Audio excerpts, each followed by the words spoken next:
전문 경영인 그리고 오너 3세 이야기인데 먼저 오너 3세 이야기를 먼저 들려드리려고 해요. 네, 그 이야기들.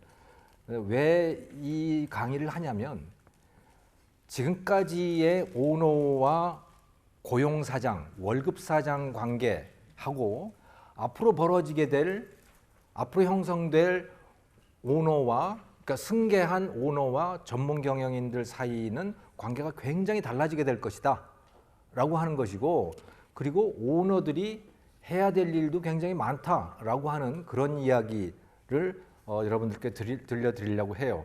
여러분들 중에 많은 분들이 오너시죠? 아니신가요?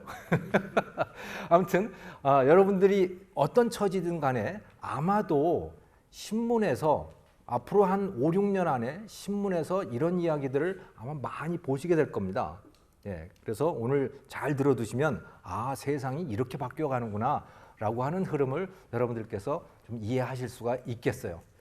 자, 저는 프리덤 팩토리 대표고요. 또 연세대학교 경제대학원 교수고 그렇습니다. 자, 제 강의는 또 사진과 더불어서 시작을 합니다. 여기에 4장의 사진이 있습니다. 4사람이죠. 여러분들이 아시는 분도 있고 모르시는 분도 있고 그렇죠? 여기서 여러분들이 보시기에 왼쪽 위에 저 사람은 이재용. 이재용 부회장입니다. 잘 아시죠? 그 옆에는 아시겠어요? 오른쪽에? 그 밑에는 아시겠죠? 정의선. 네, 현대자동차그룹 부회장입니다. 그죠? 그런데 저 위에 사람, 저 사람은 정지희라고 하는 사람이고요. 여러분들이 보시기에 아래쪽 좌측 사람은 박서원이라고 하는 사람인데요. 머리 빡빡 깎은 사람이요. 네. 이 위에 이분은 현대그룹 현정은 회장의 딸입니다. 네. 현대그룹, 그래서 현대 UNI라고 하는 시스템 인테그레이션 회사의 상무고요. 또 이분은 지금 오리콤의 크리에이티브 총괄이라고 하는 그런 역할을 하고 있어요. CCO라고 하더라고요. Chief Creative Officer. CEO가 Chief Executive Officer잖아요. 이 사람은 CCO래요. 그래서 Chief Creative Officer. 요즘에는 크리에이티브라고 하는 게 그런 이름들이 많이 나옵니다. 그러니까 한마디로 말해서 좀 미친 짓 한다는 뭐 그런 이야기라는 그렇다는 이야기고요. 이 사람이 쓴 책 제목이, 이 박서원이라고 하는 사람이 쓴 책 제목이 생각하는 미친놈입니다. 자기 얘기예요. 자기가 스스로 자기한테 미친놈이라고 부르고 있으니까 우리도 그렇게 불러도 될까요? 네. 예, 아무튼 그렇습니다. 근데 이 4사람의 공통점이 뭘까요? 뭐 같습니까? 예, 이거 퀴즈는 아니에요? 종차 씨 맞춰볼래요? 어? 3세 아니지요? 박서원 씨는 4세예요. 네. 공통점이 뭐냐면 앞으로 그 그룹의 승계자가 될 가능성이 높은데 아직 안 된 사람들이에요. 아직 안 된 사람들입니다.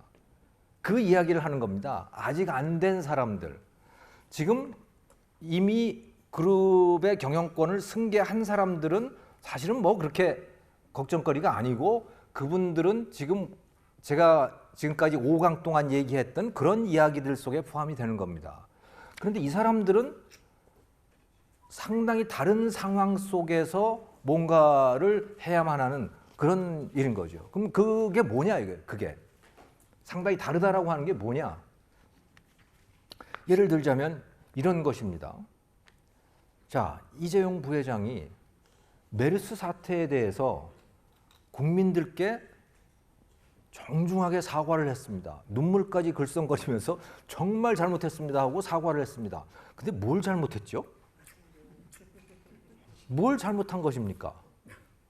사실은 전염병을 막는 일은 국가의 책무입니다. 그건 국가의 책무예요. 삼성의료원도 피해자입니다. 그잖아요. 다른 모든 병원들과 마찬가지로 삼성의료원도 피해자였어요. 그런데 삼성의료원을 경영하고 있는 삼성그룹의 실질적인 최고 책임자는 나와가지고 이 사람만 사과를 해야 되는 그런 이상한 상황이 벌어진 겁니다. 근데 왜 그래야만 했죠? 경영권을 승계하기 위해서인 것이죠. 경영권을 승계하는데 왜 국민들한테 사과를 해요? 네, 국민들이 노하면 안 되기 때문입니다. 이게 지금 조금 전에 보여드렸던 이 사람들이 공통적으로 처해 있는 상황인 겁니다. 경영권의 승계, 앞으로 새로운 기업의 오너 경영자, 소유 경영자가 된다라고 하는 것은 자기 회사 안에서 결정될 문제가 아니라는 거예요, 이제는. 우리나라가 그렇게 돼버렸습니다. 이제 회사의 문제는 회사의 문제로 끝나는 게 아니고 나라의 문제가 돼버렸다라고 하는 그런 상황인 것이죠. 네. 자, 그러면 구체적으로 한번 생각을 해보죠. 도대체 뭐가 달라졌길래 이래야 하는가라고 하는 거예요. 이건희 회장이 삼성그룹의 이건희 회장이 1987년에 삼성그룹 회장이 되잖아요. 그래서 경영권을 승계하지 않습니까? 그때 이런 일이 있었는가? 없었어요. 그때는요, 아버지가 너 해 그러면 한 걸 하는 거예요. 이거 맹이도 안 되겠고 창이도 안 되겠고 건이 네가 해라 그러면 그냥 하는 거예요. 그 당시에는 그랬었습니다. 그리고 그러는데 전혀 문제가 없었어요. 법적으로도 모든 데에 다 문제가 없었습니다. 그런데 이제는 그렇게 안 된다. 왜 안 될까? 몇 가지 이유들이 있습니다. 그 이유들이 여러 가지예요, 사실은. 첫 번째, 법적인 환경이에요. 상속세 예전처럼 어물적당히 넘어갈 수가 없는 겁니다. 상속세. 또 거기다가 차명계좌가 금지가 돼 있어요. 옛날에는 차명계좌를 통해서 경영권을 상속하는 경우들이 많았어요. 그것 때문에 분쟁이 생기고 그래가지고 소송도 붙고 그러잖아요. 예. 그런 차명계좌, 즉 남의 이름으로 주식을 소유하게 하고 그것을 실질적으로 행사하고 하는 이런 방식도 상당히 성행했는데 이것도 안 되죠. 거기다가 지분이 부족한 상황에서는 순환출자라고 하는 것을 통해서 또 지배력을 행사했는데 그것도 금지가 됐죠. 자, 법적으로는 그렇습니다. 둘째는 시장 환경이 만만치가 않다. 옛날에는 한국 기업에 대해서 외국 기업이 경영권을 탈취하겠다고 또는 적대적으로 나오기가 쉽지가 않았는데 외국의 펀드들이 이제는 그게 별 문제가 아닌 것처럼 돼 있다 이거예요. 그 다음에 정치적인 환경도 굉장히 달라졌다. 이거는 뭐냐? 여론이 매우 중요한 역할을 한다라는 것이죠. 하나하나 한번 생각을 해봅시다. 자, 엘리엇 매니지먼트라고 하는 벌처 펀드가 삼성물산과 제일모직의 합병건에 대해서 반대를 하고 나섰습니다. 그래서 여러 가지 방법으로 이 두 회사를 공격을 했죠. 그래서 주주총회 못 열게 해주세요 하고 법원에 신청했는데 주주총회 못 열 거 뭐 있냐? 그냥 주주총회 열어가지고 거기서 표대결하면 되지. 이렇게 해가지고 어떤 주총이 열렸고 삼성물산이 굉장히 어렵게 나중에 표결을 하고 났더니 압도적 표차로 그 합병이 결정이 됐지만 그 과정은 매우 어려웠습니다. 예, 매우 어려웠어요. 자, 그런데 이 엘리엇 매니지먼트가 삼성물산, 대한민국 최강의 기업을 공격할 수 있게 된 배경은 뭐냐? 도대체 시장에서 왜 저런 일이 벌어지게 됐느냐라는 거예요. 한국의 법은 아주 복잡하고 국제적인 글로벌 스탠다드하고 상당히 다른 것들이 많기 때문에 한국에서 법적인 투쟁을 하려면 외국인들이 투쟁이 되질 않습니다. 그럼에도 불구하고 그러면 엘리엇은 어떻게 삼성그룹의 이 출자고리로 연결되어 있는 거기에 매우 치명적인 약점을 파고들 수 있었느냐? 그것은 환하게 꿰뚫고 있다는 얘기입니다. 외국인은 그렇게 못해요. 그럼 누가 하죠? 한국 사람들이 하는 겁니다. 한국 사람이 엘리엇 매니지먼트하고 같이 손을 잡은 거예요. 예. 옛날 같으면 어림도 없는 일이었어요. 옛날 같으면 그렇게 할 경우에 매국노라고 손가락질을 받았죠. 지금 근데 그걸 하는 그 로펌은 헌법재판관을 했던 분의 자제예요. 네. 자, 그러니까 그래서 그런 사람하고, 그러니까 국내 변호사하고 국내 사정이 빠삭한 사람과 외국 자본이 손을 잡을 수 있게 된 겁니다. 그리고 그게 별로 윤리적으로 문제가 안 된 거예요. 왜? 이제는 봐라. 참여연대 봐라, 이거. 참여연대가 월스트리트 그 투자자들하고 다 손잡고 하는데 뭐가 문제야? 대한민국에서 가장 정의롭다고 일반적으로 알려져 있는 참여연대가 월스트리트 자본가들하고 손을 잡는데 뭐가 문제냐, 이렇게 된 거죠. 그러니까 이것은 대한민국 소비자들이 수입차를 사는 게 별 문제가 아니듯이 이제 한 10년 전까지만 하더라도 수입차 살려면 되게 눈치 보이고 그랬잖아요. 이제 외제차 그냥 아무렇지 않게 사잖아요. 그런 상황이 벌어지게 된 겁니다. 그러니까 이제는 월스트리트시든 아니면 뭐 유럽의 그런 그 헤지펀드나 벌처펀드나 이런 데들이 한국 기업들의 약점을 훤히 꿰뚫어보고 들어와서 얼마든지 그 약점을 가지고 공격할 수 있다. 시장 상황이 완전히 달라졌다라는 거예요. 자, 그런데 그러면 삼성물산하고 제일모직은 왜 합병을 하려고 했을까요? 굳이 이런 귀찮은 문제를 겪으면서 뭐 이렇게까지 뭐 복잡해질이라고는 생각을 안 했겠지만 그럼에도 불구하고 뭐 굉장히 복잡한 일이에요. 이 합병을 하고 뭐 이런다는 것이. 근데 왜 하려고 했을까? 경영권 승계? 경영권 승계하면 되잖아. 아, 이건희 회장이 갖고 있는 그 지금 경영권이 있잖아요. 그것을 유지하기 위한 주식들이 다 있을 거 아닙니까? 그대로 다 물려주면 되는 거지. 그대로 다 물려주면 되는 거지. 뭐로 이렇게 복잡하게 무슨 합병을 하고 뭐 이러는 거야? 이렇게 생각할 수 있죠. 근데 그대로 물려줄 수 있을까요? 못 물려줍니다. 네, 상속세가 문제인 거예요. 상속세. 자, 여기서 퀴즈를 내겠습니다. 종찬 씨 맞추면 되겠는데요? 박종찬 씨? 네. 자, 우리나라의 상속세, 경영권 상속에 부과되는 대기업의 경영권 상속에 부과되는 상속세율은 몇 %일까요? 네, 두 사람이 동시에 들었는데 박종찬 씨야 내가 50%. 아닙니다. 그러면 65%. 네, 그게 어떻게 구성되는지는 아세요? 50%에다가 예, 50% 상속세 최고세율 플러스 거기에 30%의 경영권에 대한 추가 세율이 더 붙죠. 그래서 50%에 30%니까 15%가 더 붙어서 65% 맞습니다. 박수 한번 해주시죠. 예, 우리 박형진 학생, 예, 성균관대학교죠. 네, 훌륭하십니다. 65%예요. 자, 65%입니다. 그러니까 세계 최고예요, 이거는. 그러니까 상속세 최고 세율을 50%로 갖고 있는 나라가 몇 나라 있어요. 그게 미국, 그러니까 한국, 미국, 일본이에요. 이 세 나라가 상속세율이 제일 높은데 50%거든요. 그런데 우리는 거기다가 플러스 15%가 더 있어요. 경영권에 대해서는. 예. 다른 나라들은 경영권에 대해서 오히려 상속세를 안 받는 나라들이 많습니다. 그러니까 경영권을 상속하고 나서 일정 기간 동안 그 기업을 팔지 않으면 거기에는 상속세를 부과하지 않겠다. 이런 제도들을 갖고 있는 데들이 대부분인데 우리는 오히려 경영권을 상속을 하게 되면 15%를 추가로 더 내게 되는 것이죠. 자, 그러면 무슨 얘기냐면 3분의 2가 세금으로 나간다는 얘기입니다. 3분의 1만 받을 수가 있어요. 그러니까 이재용 회장 같은 경우에 상속세가 7조가 나가게 됩니다.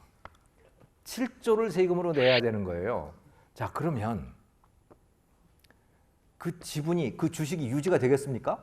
3분의 2는 떼서 세금을 내야 되는 거예요. 네. 근데 이재용 회장이 무슨 현금을 갖고 있겠어요? 그 사람의 재산이라는 게 다 주식 아닙니까? 그것도 삼성의 주식이잖아요. 그걸 팔 수는 없는 거 아니겠어요? 자기가 그 경영권을 유지를 해야 되는데.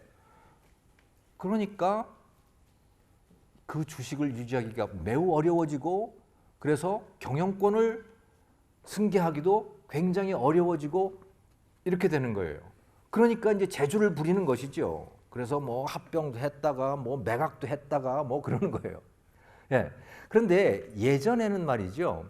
이런 문제를 순환출자라고 하는 것으로 해결할 그런 측면이 강했었어요.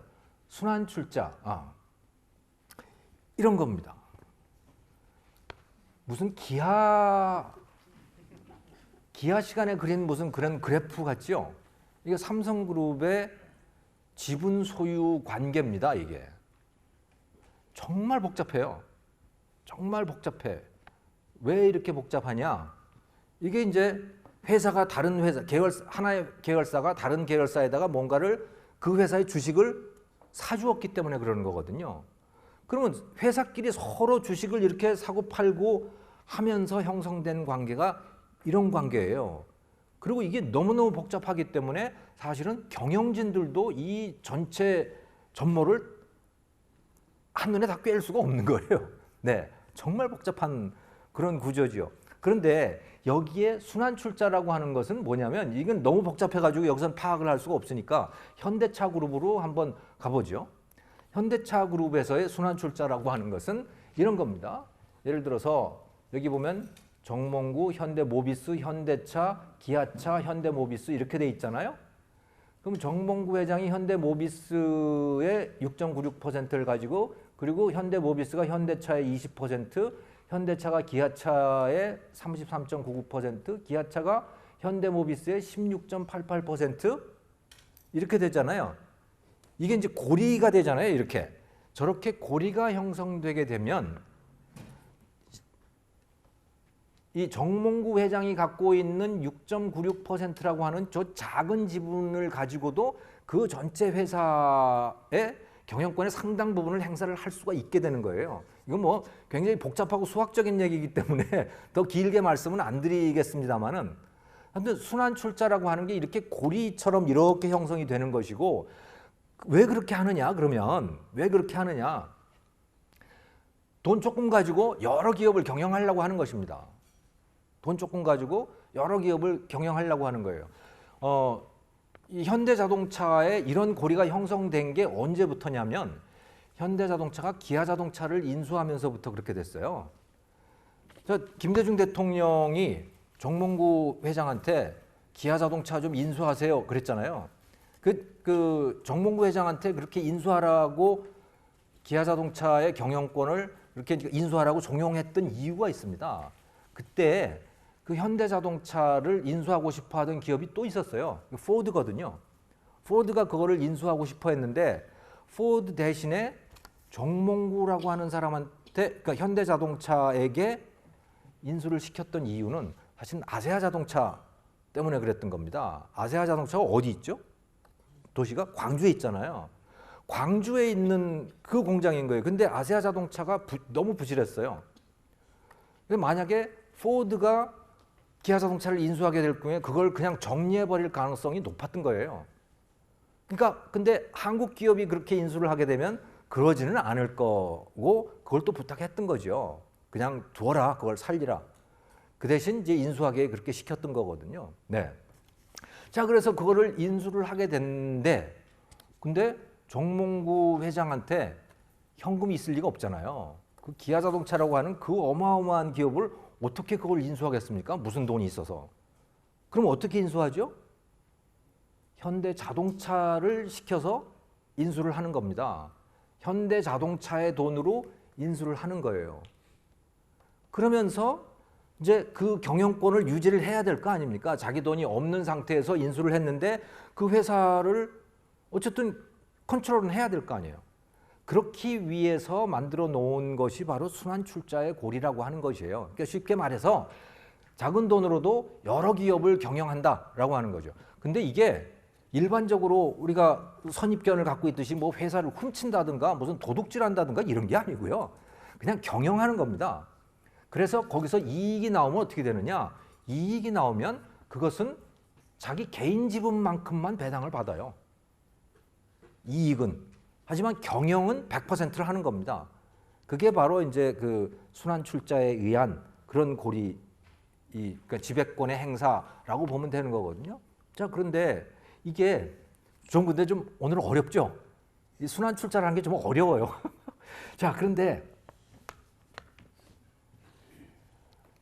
미국에서도 하나의 기업이 여러 개의 기업을, 그러니까 하나의 그 CEO가 여러 개의 기업을 이렇게 운영하는 데들도 많이 있거든요.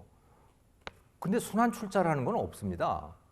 그럼 어떻게 하는데 거기는 다른 장치가 있어요. 그게 바로 차등 의결권이라고 하는 그런 장치입니다. 이 차등 의결권이라고 하는 건 뭐냐? 예를 들자면 이런 겁니다. 구글, 페이스북, 여러분들 익숙하시죠? 세계적으로 가장 존경받는 기업들입니다. 구글, 페이스북. 여기 제 페이스북 친구들도 계시고 그런데, 자, 페이스북을 한번 보시죠. 페이스북을 창업한 사람이 마크 저커버그라고 하는 사람이잖아요. 마크 저커버그는요, 여기에 페이스북 클래스 B 주식이라고 하는 걸 갖고 있어요. 그러니까 페이스북에는 주식이 두 가지가 있는데요. 클래스 A 주식, 클래스 B 주식 이렇게 돼 있거든요. 클래스 A 주식은 보통 주식이에요. 그래서 한 주에 1주 1표예요. 근데 클래스 B 주식은 뭐냐? 1주 10표예요. 하나 갖고 있으면 의결권을 10표를 행사하는 거예요. 그런 주식이 있는 거예요. 처음부터 그렇게 발행을 하는 겁니다. 이 주식을 여러분들이 사시면 이건 클래스 A입니다. 나는 클래스 B를 갖고 있습니다. 그러니까 나는 10표 행사할 건데 당신은 1표 행사합니다. 그러니까 이 주식을 사세요. 또는 뭐 싫으면 사지 마세요. 이런 거죠. 이런 상태로 주식을 발행하는 거예요. 그럼 왜 이렇게 할까? 내 경영권은 넘보지 말라는 얘기입니다. 이거는 내가 만든 회사고 나는 이 회사는 나의 철학에 따라서 운영을 할 테니까 이 회사의 경영에 대해서는 넘보지 말라. 그런데 그럼에도 불구하고 회사에 이익이 나면 그거는 지분만큼 배당을 할게. 나도 그 지분만큼만 배당을 받는다. 의결권은 10표지만 배당할 때는 당신하고 나하고 똑같다. 이런 제도인 것이죠. 그러니까 경영권을 손대지 말라는 얘기입니다. 그래서 수많은 회사들이 그렇게 하고 있는 거예요. 구글의 레리 페이지 같은 사람은 10표 이렇게 돼 있고요. 그 워런 버핏, 버크셔 해서웨이의 워런 버핏은 1주 200표입니다.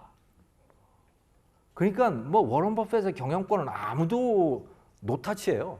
뭐 아무리 무슨 뭐 엘리엇 매니지먼트고 뭐고 해도 거기는 뭐 어떻게 할 수가 없는 거예요. 네. 왜 그러느냐? 처음부터 그렇게 해놓은 거죠. 왜? 이 회사는 내 거야. 경영권은 손대지 마. 이렇게 하는 건데 우리나라는 이게 금지가 돼 있어요. 금지가 돼 있는데 경영권은 스스로 보호하고 싶잖아요.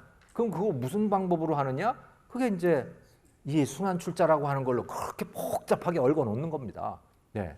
그렇게 되는 거죠. 그런데 그게 금지가 되잖아요. 금지가 됐잖아요.